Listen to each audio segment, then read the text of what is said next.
adenomiose é talvez a doença mais complicada e talvez mais difícil que pode se apresentar na saúde feminina no geral, né?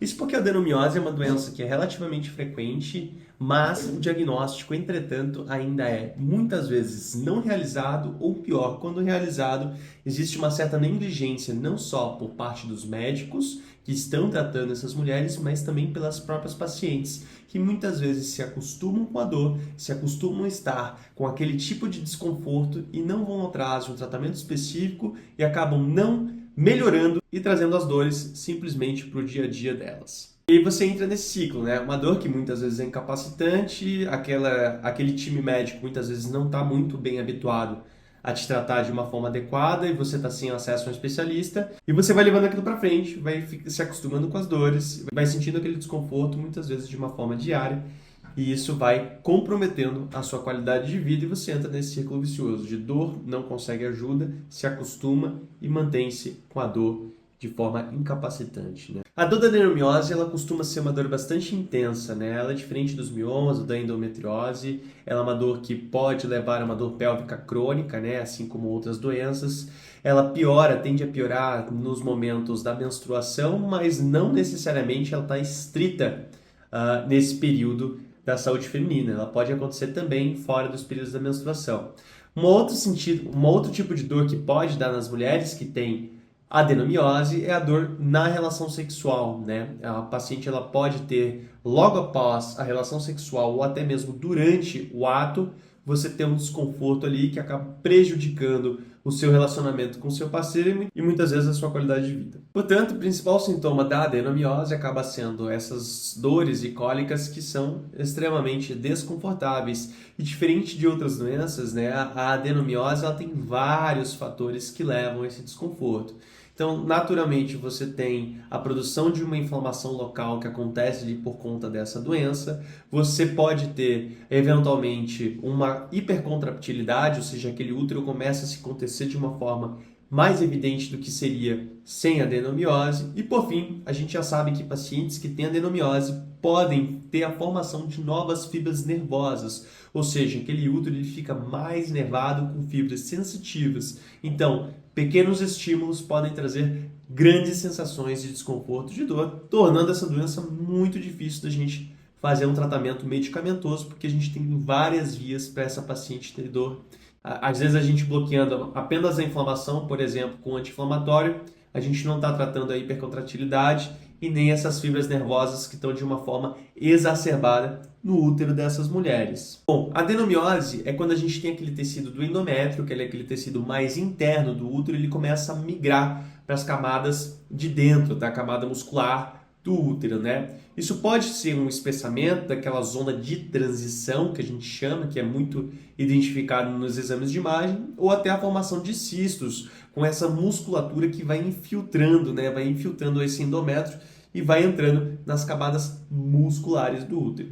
Por esse aspecto meio infiltrativo, costuma ser muito difícil da gente fazer um tratamento cirúrgico local. E muitas vezes as pacientes que acabam indo para algum procedimento cirúrgico acabam retirando o útero por um completo, o que pode trazer outras complicações que a gente pode conversar lá na frente. O diagnóstico da adenomiose, ele nem sempre é tão simples, né? Primeiro o médico ele precisa suspeitar desse tipo de doença, né, que não é tão comum contra outras doenças como a miomatose e a própria endometriose. Então, se não existe uma suspeição, muitas vezes a gente não consegue fazer o diagnóstico porque não vai atrás. Mas o primeiro exame costuma ser a ultrassonografia. A ultrassonografia, ela consegue ver ali aquela parte do endométrio, aquela parte mais dentro, principalmente a ultrassonografia transvaginal, a parte interna do útero. E normalmente a gente já tem ali algumas irregularidades, que é aquele tecido infiltrando para a camada muscular do útero. Quando isso acontece, a gente consegue fazer o diagnóstico pela ultrassonografia transvaginal, mas nem sempre é possível. Às vezes é necessário a ressonância magnética para que a gente veja também essa zona de transição entre o endométrio e o miométrio que pode estar espessada. Então, espessamentos acima de 12 milímetros de um quadro de adenomiose. Lembrando que nem todas as pacientes que têm esse espessamento vão ter sintomas. Mas se a paciente tem uma clínica clássica compatível com a adenomiose, junto com a zona de transição entre o miométrio e o endométrio mais espessada, a gente pode sim estar fazendo o diagnóstico dessa doença. Então, novamente, a gente chega naquele momento onde é a crise perfeita, né? Temos uma paciente que tem dor, está desconfortável, muitas vezes já de um processo crônico, onde não encontra a causa da sua dor. Equipes médicas que muitas vezes não estão treinadas, não estão habituadas a fazer o diagnóstico da adenomiose, ou muitas vezes, quando existe o diagnóstico, o manejo não consegue ser feito de uma forma adequada e existe uma negligência, tanto por parte da equipe médica quanto por parte das pacientes que acabam aceitando esse tipo de alteração no dia a dia e incorporam a dor para a rotina delas. É muito importante a gente evitar e sempre que a gente começa a ter um processo de dor, ir atrás de um profissional qualificado para que você possa iniciar um tratamento. Isso porque quando a gente entra no processo de dor pélvica crônica, a gente começa a ter aquela formação de novas fibras nervosas. E isso vai trazendo mais dificuldade e mais complexidade no tratamento. Muitas vezes um tratamento que poderia ser mais simples lá no começo, uma paciente que não inicia algum tipo de cuidado, vai se tornando cada vez mais complexo e mais difícil da gente ter uma resolução definitiva. Os tratamentos que a gente tem para adenomiose hoje são variados. A gente sempre começa dos tratamentos menos invasivos para os mais invasivos, né? A ideia da medicina no geral é essa, e na adenomiose não é diferente. A gente começa com as mudanças de hábitos de vida. É muito importante evitar o sedentarismo, trazer atividade física para a rotina dessa mulher. Atividades físicas em zona 2, classicamente, né, zona 2 de frequência cardíaca, classicamente são associadas à redução da inflamação de um corpo geral, como de um corpo como um todo. Então, naturalmente, a gente deve ter melhoras também para essas pacientes que fazem alguma atividade. Então, por exemplo, um exercício anaeróbico, como uma caminhada ou uma corrida leve, devem ser utilizados como ferramentas de manejo dos sintomas dessas pacientes. Para as pacientes que não conseguem ter uma melhora da dor com os tratamentos clínicos, né, mudanças de hábitos de vida como o controle da obesidade, sedentarismo e uma alimentação menos inflamatória, a gente tem os tratamentos medicamentosos. A gente inicia com tratamentos com uso de hormônios, normalmente a progesterona, que é prescrita pela ginecologista. O ginecologista vai escolher a melhor forma de administrar essa progesterona e pode ser realizada pelo DIU, né, com dispositivo intrauterino, ou por outras vias, como a via oral, também pode ser perfeitamente utilizada se a paciente não tiver nenhum tipo de contraindicação.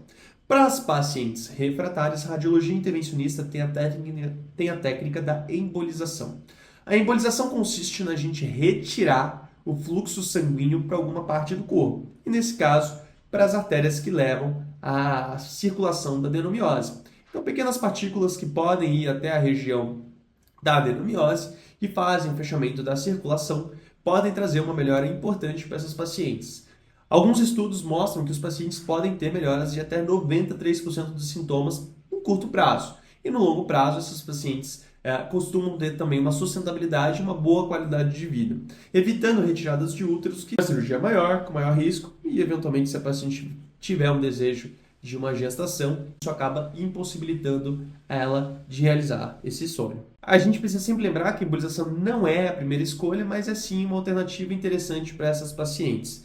Normalmente a gente usa a embolização para outras doenças, como os miomas ou as varizes pélvicas, mas para a adenomiose também pode ser uma arma muito importante e muito interessante. A recuperação depois da embolização ela é de mais ou menos algumas horas. O paciente que faz o procedimento de manhã pode ir embora no final do dia ou no dia seguinte.